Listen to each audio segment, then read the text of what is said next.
Hello mga te! Welcome to another episode of Do It with Shayne.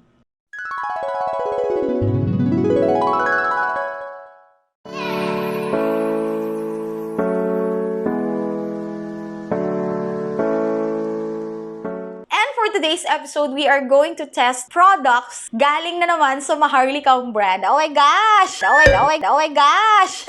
This product are from MERCIER. We have two products to test and try out. We have the Flawless Fusion Ultra-Longwear Foundation and also the Translucent Loose Setting Powder. So if you want to know my thoughts about the MERCIER products, then keep on watching. So, punta muna tayo sa foundation, no? When it comes to the packaging of the products, I like the box. It's very simple. Matte black ang finish. Nakaka-add talaga for me yung simple, straightforward packaging sa impact ng product. Sa likod naman, of course, makikita natin yung technique kung paano siya gamitin and also the important information about the product. For the foundation, I like that it is in a glass container. It is matte frosted finish. I like that it comes with a pump. It has a very secured cover. Hindi ka matatakot na kapag nilagay mo siya sa loob ng bag mo, magpa-pump siya mag-isa kasi natatapon siya or mag-squirt siya ng product mag-isa. I like that it's very manipis and very compact. So you can place it makeup kit mo or even sa bag mo, diba? When it comes to the translucent powder,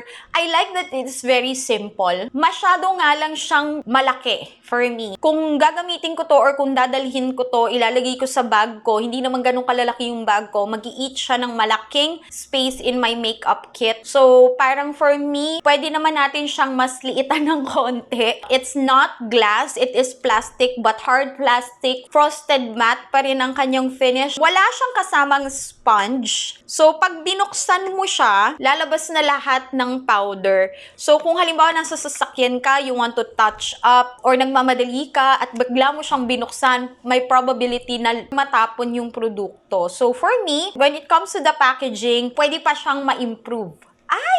Arte!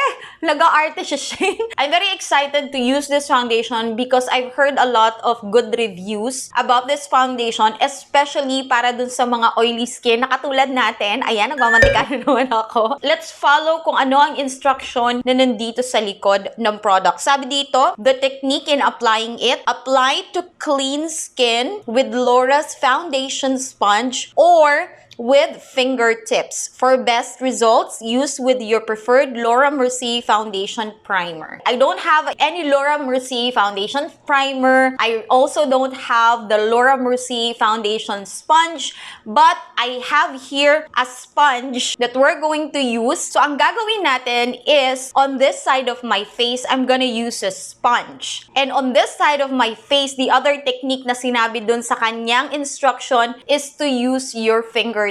So, we're gonna use my fingertips on this side of my face. And let's see kung meron bang difference sa application or sa result using different application technique. I-shake muna natin na nung maigi. Let's put a little bit at the back of my hand to see yung kanyang texture. So, eto siya. And let's try to blend. This is the back of my hand right now. So, eto yung portion na nilagyan ko ng product. Let's smell kung ano yung amoy ng product.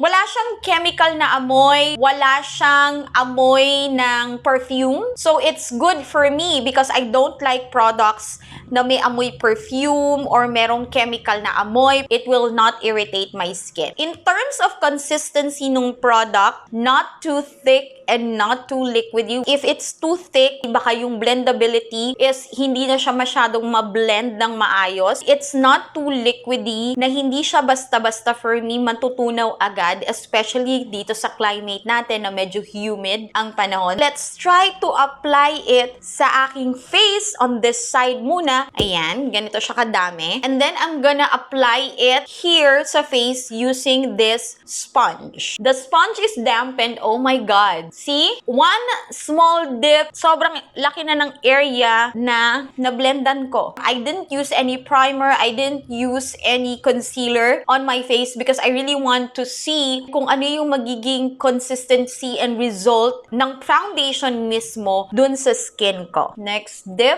Medyo malapad na agad yung area na nako-cover niya. Hindi pa ako nakakakalahati dun sa pump na kinuha ko. So, this is one pump lang ha. Sa forehead na tayo. So, this is one pump of Laura Mercier foundation using a blender or a sponge. So, kung mapapansin natin, in one pump and in one layer, medyo nag-mattify na yung face ko. When it comes to the coverage, it has a medium coverage. It blurred out some of the obvious discoloration or uneven color sa aking skin, especially the pimple marks. Medyo na-even out niya ng konti or nagkaroon ng blurry effect. For me, okay yung ganitong for one layer, but let's try to add another pump to see kung mag-double layer tayo, talagang magkakaroon na siya ng complete coverage sa face ko. So, this is another pump. Let's try to apply it again. I am now putting mas madaming amount ng foundation sa mga areas na gusto kong i-cover or i-conceal. Lalo na yung may mga pimple marks ako. Tayo sa my nose area. Oh my gosh. Hindi pa siya nauubos ha. Last. Kuha tayo ng konti dito.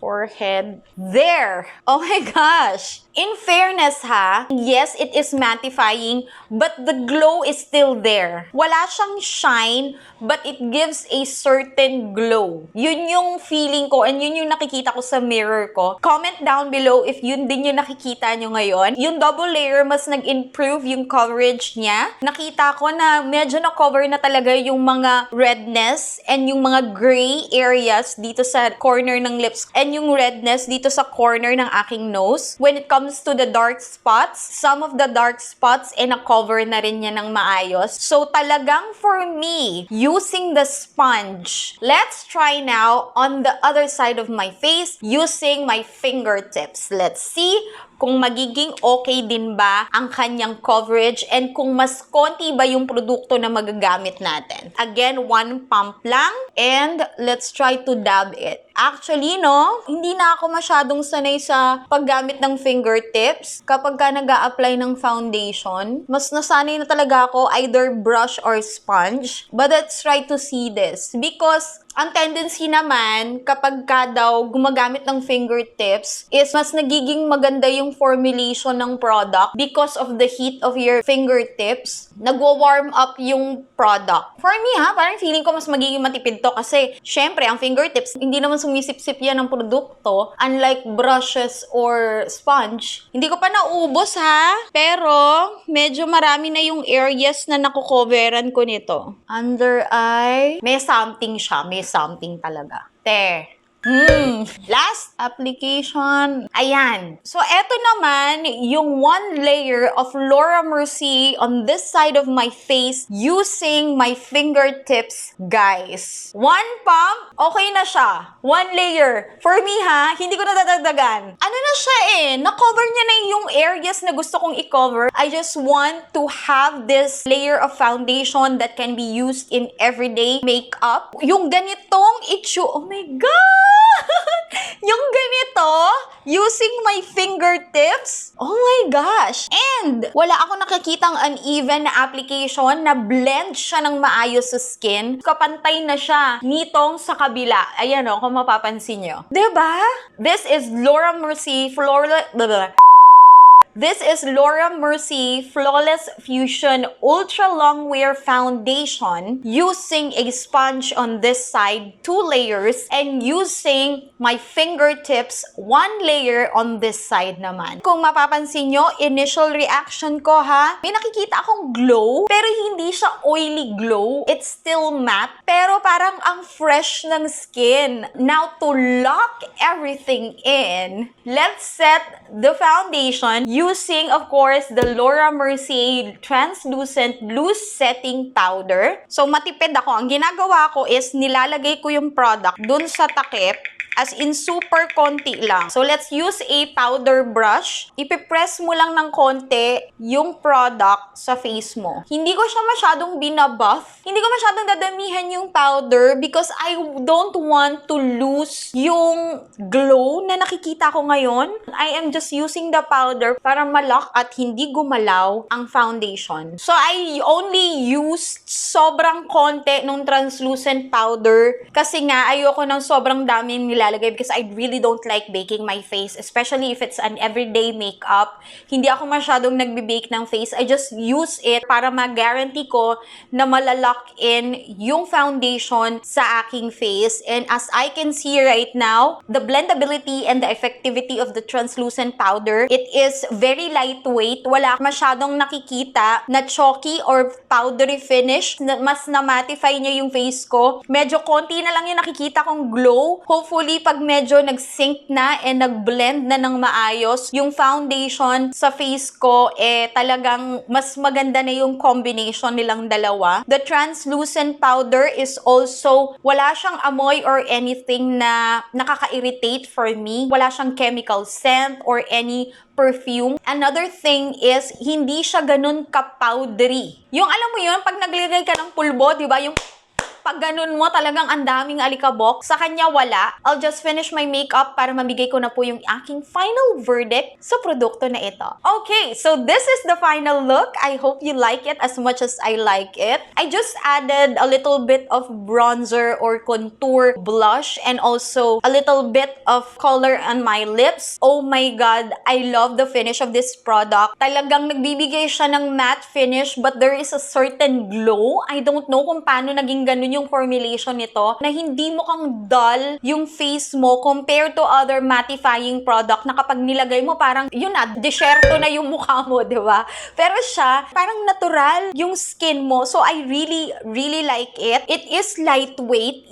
Kahit matte siya and nag-double up ako ng layer dito sa kabilang face ko, hindi ko nararamdaman yung bigat ng produkto. Wala siyang scent, which is good also for me. Coverage-wise, it has a medium coverage. So, meron pa rin nagpipeak na mga dark areas sa skin ko and also yung mga pimple marks, nakikita pa rin ng konti. When it comes to the translucent powder, it is very lightweight. Hindi siya nagbigay ng adverse effect sa product underneath, which is the foundation. So, ibig sabihin, dahil nga translucent powder siya, nagbigay lang siya ng mattifying finish, pero yung quality of the foundation na nilagay ko underneath, andun pa rin. Maganda pa rin, may certain glow pa rin, and nag-blend sila ng maayos, as well as the other products na nilagay ko rin sa face ko. No scent at all, which is good. Wala siyang chalky feeling or powder finish. It is good in terms of formulation. So I love this product and I'm gonna use this again. Thank you so much once again for watching. I hope you like this video. If you have any comment about the product that we have used